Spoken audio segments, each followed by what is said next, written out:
All right, everyone, welcome back and take a moment to settle in, because what we are talking about today is not just another headline or another political talking point.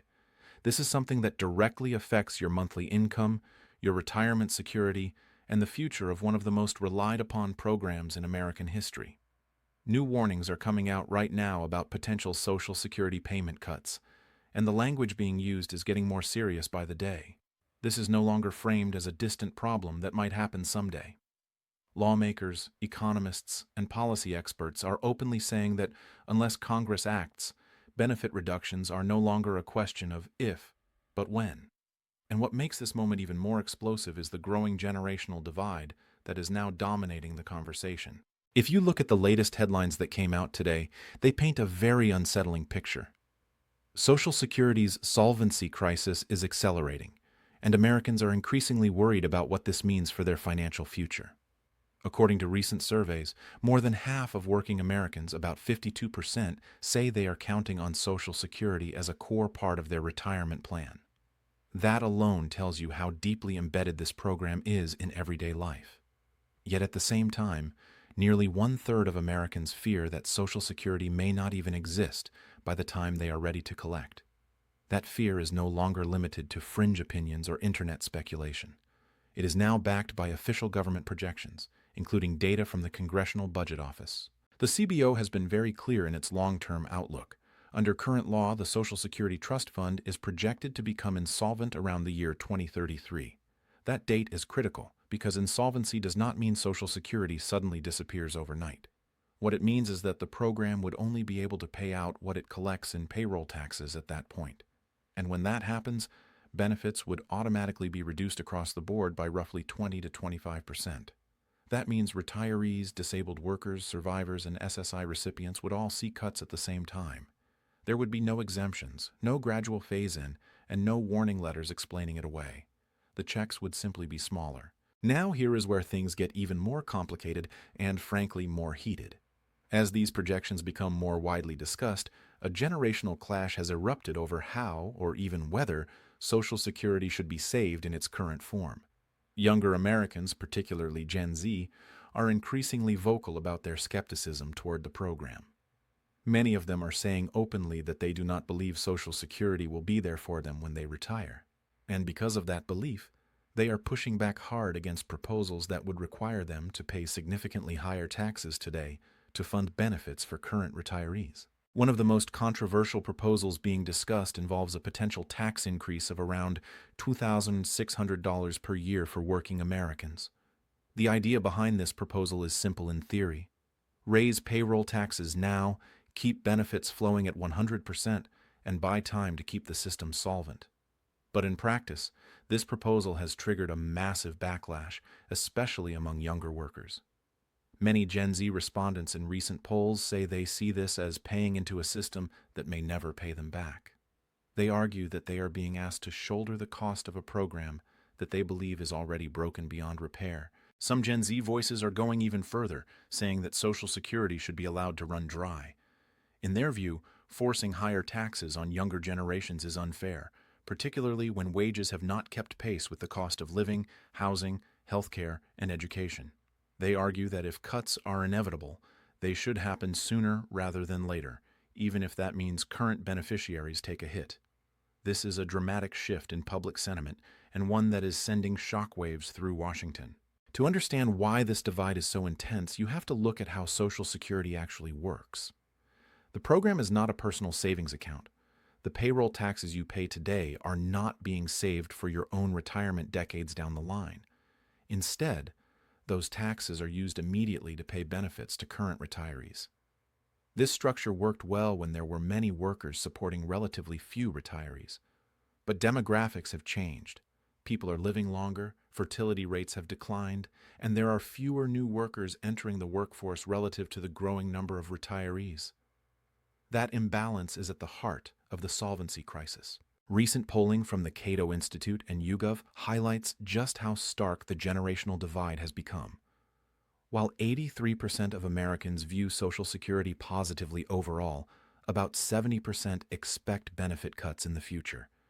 Among Americans aged 65 and older, there is overwhelming support for protecting current benefits, even if it means higher taxes on younger workers. Many seniors argue that they paid into the system their entire working lives, and that cutting benefits now would be a breach of trust. On the other hand, Americans under 30 see the situation very differently. In fact, Gen Z respondents were 8 times more likely than seniors to support cutting benefits for current and future retirees. Nearly half of Gen Z participants said they would rather see benefits reduced than pay significantly higher taxes. Only about 6% of respondents aged 65 and older shared that view. That gap is not just a difference of opinion. It reflects fundamentally different levels of trust in the system and in Congress's ability to manage it. Experts say part of this divide comes down to knowledge and experience. Retirees and near retirees tend to understand Social Security better because they are directly interacting with it. They receive statements, track COLA increases, and depend on their monthly checks to cover basic expenses. Younger Americans, by contrast, often see Social Security as an abstract concept, something far off in the future and increasingly uncertain. When they are told that benefits could be cut by about a quarter starting in 2033 unless Congress acts, many of them respond by questioning why they should continue paying into the system at all. Even among those who support some form of reform, there is strong resistance to large tax increases. Polling shows that many Americans would tolerate a relatively small increase, perhaps $200 to $600 per year, but support drops sharply when the proposed increase rises to $1,300 annually, and it collapses almost entirely when the figure approaches $2,600 per year. And crucially, even those higher tax increases do not guarantee future benefits for younger workers.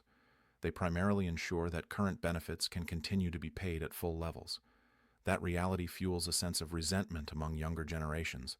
As some experts bluntly put it, higher payroll taxes would not be guaranteeing Gen Z their own retirement security.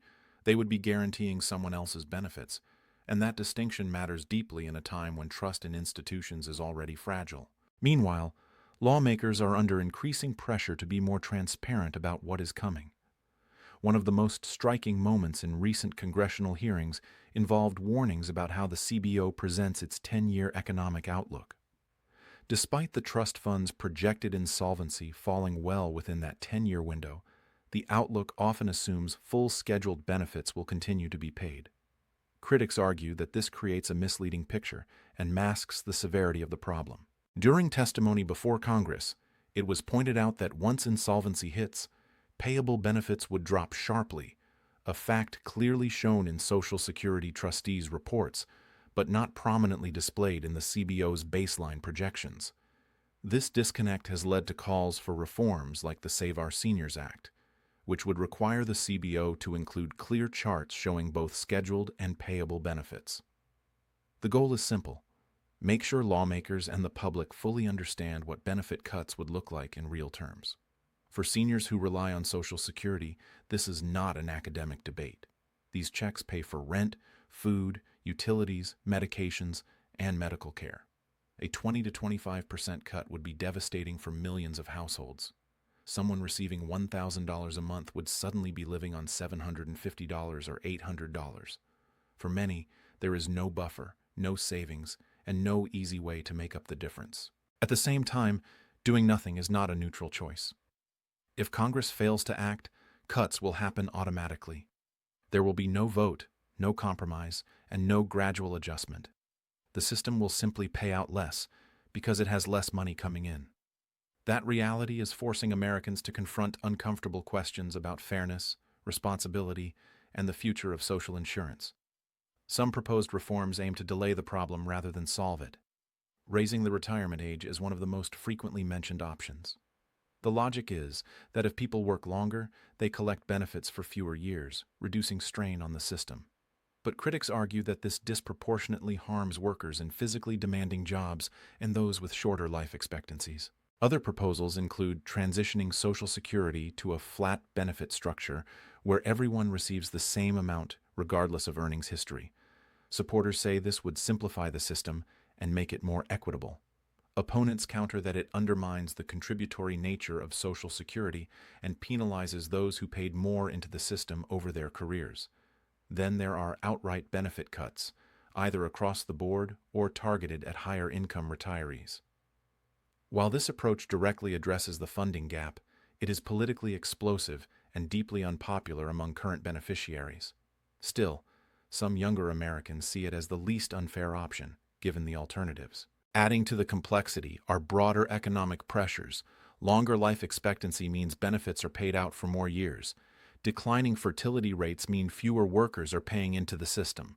Wage growth has been uneven, and income inequality has increased, complicating proposals to raise or eliminate the payroll tax cap. Every potential fix comes with trade-offs, and there is no consensus on which path to take. As all of this unfolds, new legislation continues to be proposed, some calling for modest benefit increases, others for sweeping reforms. There have even been proposals to increase monthly payments by $200 across the board. While these ideas generate headlines, many experts remain skeptical about their long-term viability without corresponding changes to funding. Looking ahead to 2026 and beyond, more changes are already on the horizon. Adjustments to payment formulas, eligibility rules, and administrative processes are being discussed, and some are already being implemented. At the same time, external factors like economic conditions and even severe weather events can impact the broader fiscal landscape, adding another layer of uncertainty. What is clear is that Social Security is at a crossroads. The decisions made, or not made, in the next few years will shape the program for generations. Whether the solution involves higher taxes, reduced benefits, a complete overhaul, or some combination of all three, the stakes could not be higher. So this is where things stand right now. A program that millions depend on is facing a solvency deadline. Younger generations are losing faith and pushing back against higher taxes. Older generations are demanding protection for benefits they earned. Lawmakers are being urged to be more transparent about the consequences of inaction. And time is running out. I want you to think about what this means for you and your family. Do you believe taxes should be increased to keep Social Security fully funded? Do you think the system should be allowed to run dry, even if it means immediate cuts? Or do you believe it is time for a complete overhaul and a new approach altogether? These are not easy questions, but they are ones we all need to grapple with. Let me know your thoughts, because this conversation is only going to get louder as we get closer to 2033. And before you go, if you appreciate these updates and want to stay informed as this situation develops, take a quick second to hit the like button and subscribe. It really helps, and it ensures you do not miss any critical updates as new information comes out. Thank you for spending your time here today, and I will catch you in the next one.